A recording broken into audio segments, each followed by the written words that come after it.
Hello everyone, I'm Raj. Welcome to our channel. TRB Botany syllabus நம்ம cover பண்ணிட்டு வரோம். Unit 1ல இப்போ நம்ம 2வது சாப்டரை பார்த்துட்டு வரோம். இதில் இது வரைக்கும் நம்ம கம்ப்ளீட் பண்ணியிருக்கக்கூடிய டாபிக் என்னன்னா ஜென்ரல் கேரக்டரிஸ்டிக்ஸ்ல இருந்து ரீப்ரொடக்ஷன் இன் ஃபங்கை வரைக்கும் நம்ம கம்ப்ளீட் பண்ணியாச்சு. இந்த வீடியோஸ் எல்லாமே நான் பிளேலிஸ்ட்ல டிஸ்கிரிப்ஷன் பாக்ஸில் கொடுத்துருக்கேன். அங்கே போயிட்டு நீங்கள் ஆக்சஸ் பண்ணிக்க முடியும். அடுத்ததா இன்னைக்கு நம்ம பார்க்க வேண்டியது என்னன்னா spore disposal mechanism in fungi.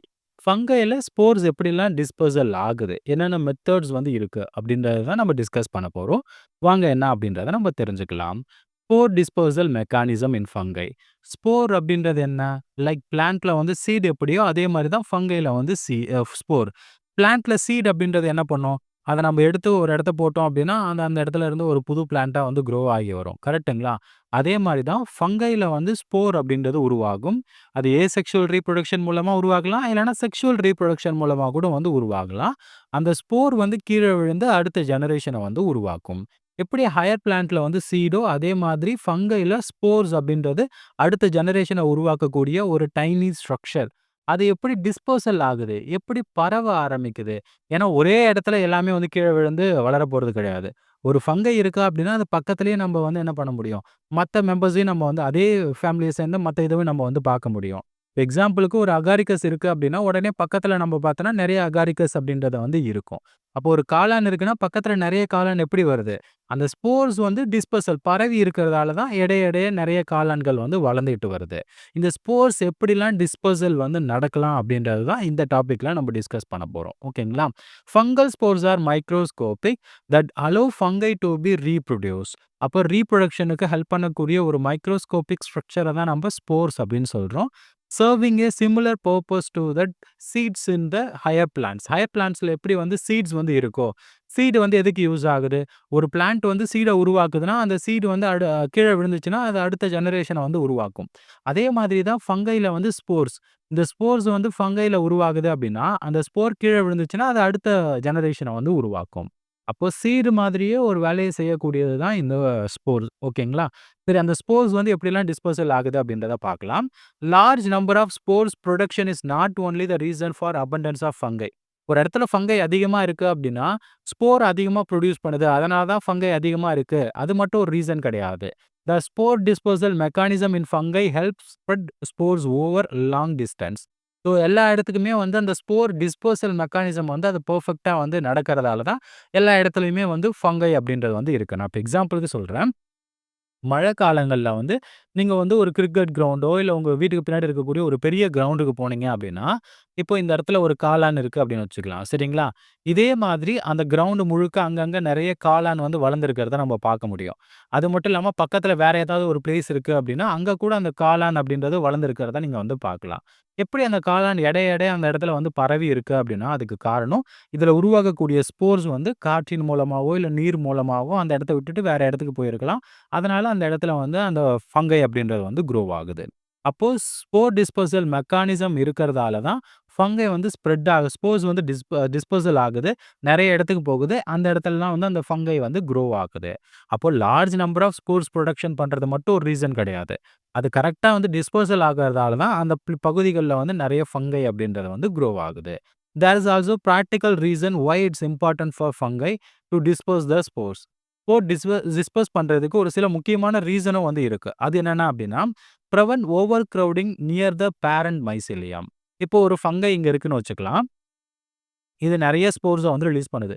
எல்லா ஸ்போருமே இங்கே கீழே விழுதுன்னு வச்சுக்கலாம். கீழே விழுந்து இங்கே நெறைய வந்து ஃபங்கை வந்து க்ரோ ஆகுது அப்படின்னா, அந்த பேரண்ட்டுக்கும் வந்து ஃபுட் கிடைக்காது. புதுசா வளரக்கூடிய அந்த ஃபங்கைக்கும் வந்து ஃபுட் கிடைக்காது. அப்போ நெறைய அந்த இடத்துல பக்கத்திலேயே வந்து க்ரோ ஆகும்போது, அந்த இடத்துல ஓவர் க்ரவுடிங்கா வந்து இருக்கும். ஓவர் க்ரவுடிங்கா இருக்கும்போது, ஃபுட்டும் அந்த இடத்துல கிடைக்காது. சர்வைவ் ஆகுறது ரொம்ப கஷ்டமான ஒரு விஷயம். அதனால இந்த பேரண்ட் என்ன பண்ணுது அப்படின்னா, ஸ்போர்ஸ ரிலீஸ் பண்ணுது. ரிலீஸ் பண்ணும்போது கொஞ்சம் தூரத்தில போயிட்டு விழுது. இப்போ பக்கத்துல வந்து என்ன ஆகுது, ஒரு மஷ்ரூம் அப்படின்றது க்ரோ ஆகுது. இதுக்கு தேவையான ஃபுட்டு எல்லாமே இடம் எல்லாமே அங்க இருக்கும். அது ஹேப்பியா வந்து க்ரோ ஆகும். அப்ப ஸ்போர் டிஸ்பர்சலுக்கு நெறைய ரீசன்ஸ் இருக்கு. அதுல முக்கியமான ரீசன் ஓவர் க்ரவுடிங்க தடுக்கணும். ஸ்போர்ஸ் ஒரே இடத்துல விழுந்துச்சு அப்படின்னா, நெறைய அந்த இடத்துல ஜெர்மினேட் ஆகும். அதனால அந்த இடத்துல ஃபுட்டு, ஸ்பேஸ்லாம் எதுவுமே வந்து இருக்காது. எல்லாமே அழிஞ்சு போறதுக்கான சான்சஸ் வந்து இருக்கு. ஸ்போர் டிஸ்பர்சல் ஆகி வேற வேற இடத்துல விழும்போது, அந்த இடத்துலயும் வந்து அது க்ரோ ஆகும். அதுக்கு தேவையான ஃபுட்டு, இடம் எல்லாமே வந்து கிடைக்கும். அது அழகா வந்து அந்த இடத்துல வந்து சர்வைவ் ஆகும். அப்ப ஸ்போர் டிஸ்போசலுக்கு நெறைய பிராக்டிகல் ரீசன்ஸும் வந்து இருக்கு அப்படின்றத இந்த இடத்துல மென்ஷன் பண்றாங்க. Types of spore disposal in fungi. ஃபங்கைல எப்படிலாம் வந்து ஸ்போர்ஸ் வந்து டிஸ்போசல் ஆகலாம். அதுல வந்து ஒண்ணு ஏர்போர்ன் ஸ்போர்ஸ். ஏர் மூலமா வந்து ஸ்போர்ஸ் வந்து டிஸ்போசல் ஆகலாம். பிரஷர் மூலமா. அந்த ஃபங்கைல ஒரு சில பிரஷர் வந்து ஏற்படுது. அதன் மூலமா அது ஸ்போர்ஸ வந்து வேற இடத்துக்கு வந்து அனுப்பலாம். அனிமல்ஸ் ஒரு சில அனிமல்ஸ், இன்செக்ட்ஸ் என்ன பண்ணுது அப்படின்னா, ஸ்போர் டிஸ்பர்சலுக்கு ஹெல்ப் பண்ணுது. ஃப்ளூயிட்ஸ் மூலமாவும் ஸ்போர் டிஸ்பர்சல் அப்படின்றது வந்து நடக்குது. லைக் வாட்டர் இந்த மாதிரி ஒரு சில ஃப்ளூயிட்ஸ் மூலமாவும் ஸ்போர் டிஸ்பர்சல் நடக்குது. சரி, இதில ஒன் பை ஒன்னா நம்ம வந்து பார்க்கலாம். முதல்ல ஏர்போர்ன் ஸ்போர்ஸ், அதாவது ஏர் மூலமா எப்படி ஸ்போர்ஸ் வந்து டிஸ்பர்சல் ஆகுது, ஒரு இடத்த விட்டு இன்னொரு இடத்துக்கு போகுது அப்படின்றத பார்க்கலாம். ஏர்போர்ன் ஸ்போர்ஸ், விண்ட் டிஸ்பர்சல் அப்படின்னு கூட வந்து நம்ம சொல்லலாம். காற்றின் மூலமாக ஸ்போர்ஸ் வந்து ஒரு இடத்துல இருந்து இன்னொரு இடத்துக்கு போறது. பாருங்க, இப்போ இந்த மஷ்ரூம்ல நெறைய ஸ்போர்ஸ் வந்து ரிலீஸ் ஆகுது. விண்ட் வரும்போது என்ன பண்ணும் அப்படின்னா, அந்த விண்ட்லயே அந்த ஸ்போர்ஸ் வந்து அப்படியே வேற இடத்துக்கு வந்து போயிடும். ஸோ இத தான் நம்ம airborne spores R wind dispersal அப்படின்னு சொல்றோம். These spores R try, to not easily absorb water. So இது ரொம்ப ட்ரையா வந்து இருக்கும். ஈஸியா வந்து வாட்டர வந்து அப்சர்வ் பண்ண முடியாது. Commonly hydrophobic. ஹைட்ரோபோபிக்னா என்னது? வாட்டர வந்து ஹேட் பண்ணக்கூடியது. வாட்டர் அதுக்கு பிடிக்காது. ஸோ அப்போ அது ரொம்ப ட்ரையா இருக்கும். வாட்டர்லாம் இது அப்சர்வ் பண்ண முடியாது. அந்த மாரி இருக்கக்கூடிய ஸ்போர் தான் ஏர் மூலமா வந்து ஸ்ப்ரெட் ஆகும்.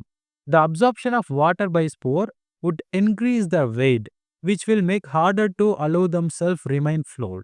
சப்போஸ் இந்த ஸ்போர்ஸ்லாம் வந்து வாட்டர் அப்சர்வ் பண்ணுச்சுன்னா என்ன ஆகும்? வெயிட் ஆயிடும். ஸோ அதோடைய வெயிட் வந்து இன்க்ரீஸ் ஆகும். இப்போ ஒரு ஸ்போர் இருக்கு, ட்ரையா இருக்கு, ஈஸியா வாட்டர்ல ஃப்ளோட் ஆகுமா? இப்போ அதே ஸ்போர் வந்து என்ன ஆகுது அப்படின்னா, வாட்டர் அப்சர்வ் பண்ணுது. வாட்டர் அப்சர்வ் பண்ணும்போது அது அளவு வந்து இன்க்ரீஸ் ஆகும். வெயிட் வந்து இன்க்ரீஸ் ஆகுது. ஸோ இது வந்து ஈஸியா ஃப்ளோட் ஆகுமா? முடியாது. அதனால தான் மோஸ்ட்லி ஏர்ல வந்து அ ஃப்ளோட் ஆகக்கூடிய அந்த ஸ்போர்ஸ், விண்ட் மூலமா டிஸ்பர்சல் ஆகக்கூடிய ஸ்போர்ஸ் வந்து எப்படி இருக்கும்னா, ட்ரைனஸா வந்து இருக்கும். லைட் வெயிட்டா வந்து இருக்கும். வாட்டர அப்சர்வ் பண்ணக்கூடியதா இருக்காது. தே ஆர் ஹைட்ரோஸ்போபிக் அப்படின்றத ஞாபகம் வச்சுக்கோங்க. The majority of known fungal species disperse the spore by wind. Majority of the fungi எப்படி வந்து ஸ்போர்ஸ டிஸ்பர்சல் பண்ணுது அப்படின்னா, விண்ட் மூலமா, ஏர் மூலமா தான் டிஸ்பர்சல் பண்ணுது. ஏன்னா அதுதான் ஈஸி மெத்தட். அந்த ஸ்போர் அப்படின்றது ரொம்ப டைனியா இருக்கும். மைக்ரோஸ்கோபிக், லைட் வெயிட்டா இருக்கும். வாட்டர அப்சர்வ் பண்ண முடியாது. அதனால ஏர்லயே வந்து ஈஸியா டிஸ்பர்சல் ஆகும். சரிங்களா? Most fungal spore being deposited within about 200 metre from the parent from their point of liberation. Most of the fungal ஸ்பீஷீஸ்ல வந்து அந்த ஸ்போர்ஸ் வந்து 200 மீட்டர். இப்போ இதுதான் ஒரு ஃபங்கல்னு வச்சுக்கோங்க. ஒரு ஃபங்கஸ்னு வச்சுக்கோங்க. இதுலேருந்து ஸ்போர்ஸ் வந்து ரிலீஸ் ஆகுது அப்படின்னா, ஒரு 200 மீட்டர். ஓகேங்களா? 200 மீட்டருக்குள்ள தான் என்ன ஆகும் அப்படின்னா, டிஸ்பர்சல் வந்து நடக்கும். இப்போ இந்த இடத்துலலாம் டிஸ்பர்சல் ஆயிருக்கலாம். அப்போ இங்கலாம் என்ன உருவாயிருக்கலாம்? ஃபங்கை அப்படின்றது வந்து க்ரோ ஆயிருக்கலாம். மோஸ்ட்லி அந்த மாரி தான் நடக்கும். அப்போ most fungal spores being deposited within about 200 metre from their point of liberation. அது எங்க ரிலீஸ் ஆகுதோ, அங்கருந்து 200 மீட்டருக்குள்ள தான் அது மோஸ்ட்லி வந்து டெபாசிட் ஆயிருக்கும். Some spore travel long distance. ஒரு சில ஃபங்கையோட ஸ்போர்ஸ் வந்து ரொம்ப லாங் டிஸ்டன்ஸ் கூட வந்து டிஸ்பர்சல் ஆகலாம். எக்ஸாம்பிளுக்கு பக்ஸினியா கிராமினிஸ் அப்படின்னு சொல்லக்கூடிய ஒரு ஃபங்கை. இதோடைய ஸ்போர் இத வந்து காமனா என்ன பண்ணும்னா, வீட் ஸ்டம் ரஸ்ட் அப்படின்னு சொல்லுவாங்க. வீட் ஸ்டம் ரஸ்ட், ரஸ்ட் ஃபங்கஸ். அதாவது ஒரு ரஸ்ட் அப்படின்ற டிசீஸ வந்து காஸ் பண்ணக்கூடிய ஒரு ஃபங்கை பக்ஸினியா கிராமினிஸ். இதோடைய ஸ்போர்ஸ் வந்து ஆஸ்திரேலியாவிலேருந்து நியூசிலாந்து வரைக்கும் வந்து ஸ்ப்ரெட் ஆகுது. ஒரு கண்ட்ரிலேருந்து இன்னொரு கண்ட்ரிக்கு வந்து ஸ்ப்ரெட் ஆகுது. அப்போ யோசிச்சு பாருங்க, எவ்வளோ தூரம் வந்து ஏர் மூலமா ஸ்ப்ரெட் ஆகுது அப்படின்னு சொல்லிட்டு. அப்போ ஏர்போர்ன் ஸ்போர்ஸ் அப்படின்றது விண்ட் டிஸ்பர்சல் அப்படின்றது இதுதான். விண்ட் மூலமா வந்து ஸ்போர்ஸ் வந்து டிஸ்பர்சல் ஆகுறது.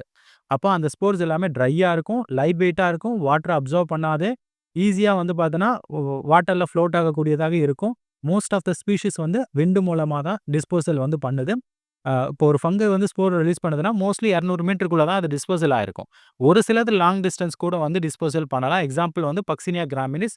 இது வந்து ஆஸ்திரேலியாவிலேருந்து நியூசிலாந்து வரைக்கும் வந்து அதோடைய ஸ்போர்ஸ வந்து டிஸ்பர்சல் பண்ணுது. ஸோ அந்த அளவுக்கு வந்து லார்ஜ் ஏரியா கூட அத வந்து கவர் பண்ணி டிஸ்பர்சல் பண்ணலாம். அப்போ ஏர்போர்ன் ஸ்போர்ஸ் என்னென்ன அப்படின்றது புரியுதுங்களா? சரி, அடுத்த டைப் என்னன்னு பார்க்கலாம். பிரஷர். ஒரு சில பிரஷர் மூலமாவும் ஸ்போர்ஸ் வந்து ரிலீஸ் ஆகுது. எப்படின்னு பார்க்கலாம். Some fungi store the spores into more or less spherical ball. ஒரு சில ஃபங்கை என்ன பண்ணும் அப்படின்னா, இந்த மாதிரி பால் மாதிரி அதோடைய பாடி இருக்கும். இதுக்குள்ள நெறைய ஸ்போர்ஸ வந்து ஸ்டோர் பண்ணி வச்சிருக்கும். எக்கச்சக்கமான ஸ்போர்ஸ வந்து ஸ்டோர் பண்ணி வச்சிருக்கும். ஓகேவா? நெறைய ஸ்டோர் பண்ணி வச்சிருக்கு.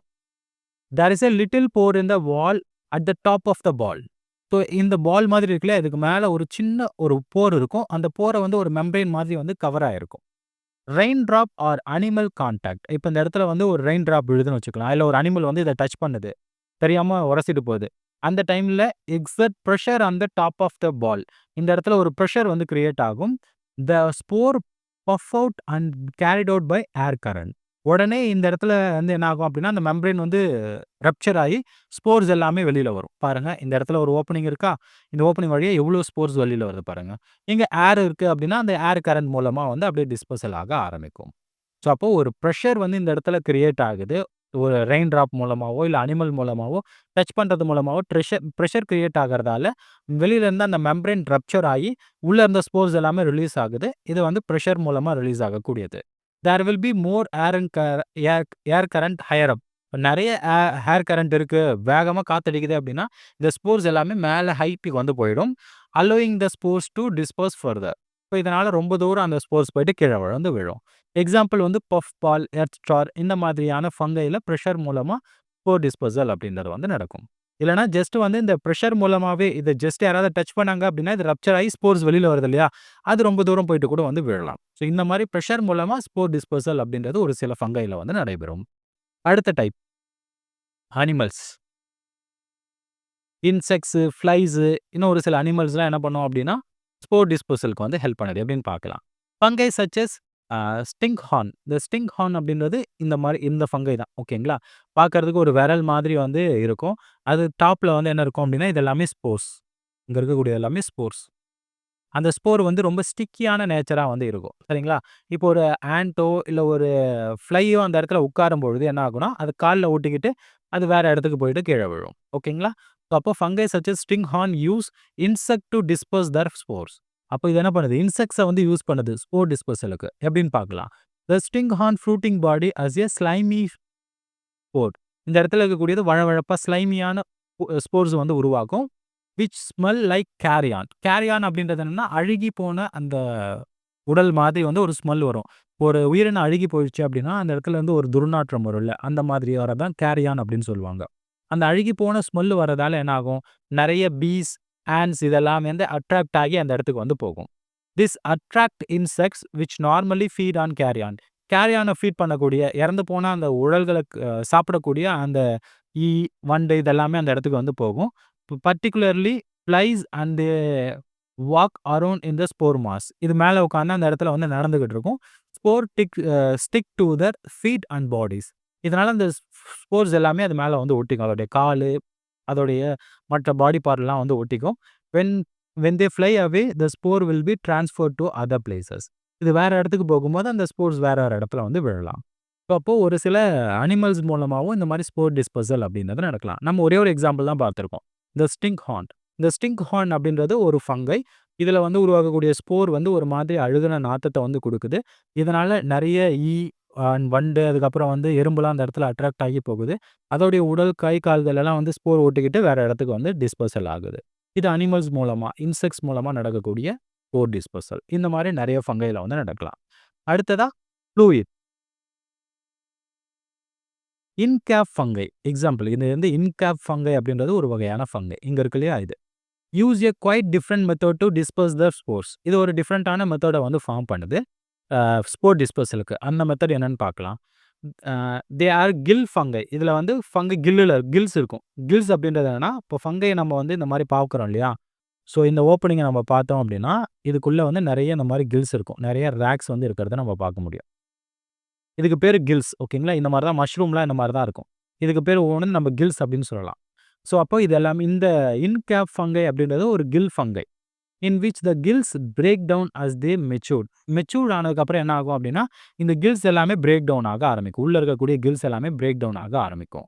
This result in a dripping black in fluid containing the spores. உடனே அந்த இடத்துல வந்து ஒரு ஃப்ளூயிட் மாதிரி வந்து வழியும். அந்த ஃப்ளூயிட்ல என்ன இருக்கும் அப்படின்னா, ஸ்போர்ஸ் அப்படின்றது வந்து இருக்கும். அந்த ஃப்ளூயிட் வந்து கீழ விழுந்து அப்படியே வந்து வழிஞ்சு ஓடிக்கிட்டே இருக்கும். ஓடி அது வேற இடத்துல வந்து என்ன பண்ணும் அப்படின்னா, அகைன் வந்து இந்த ஃபங்கை அப்படின்றது வந்து க்ரோ ஆகும். At one time this fluid was used as ink, giving this fungi in their common name. ஒரு காலத்துல வந்து இந்த ஃபங்கையிலேருந்து வரக்கூடிய அந்த ஃப்ளூயிட இங்கா வந்து யூஸ் பண்ணிட்டு இருந்தாங்க. அதனால தான் இதுக்கு பேரு இன்கேப் ஃபங்கை அப்படின்னு பேரு. ஸோ அப்ப இந்த ஃபஞ்சைய பாருங்களேன்.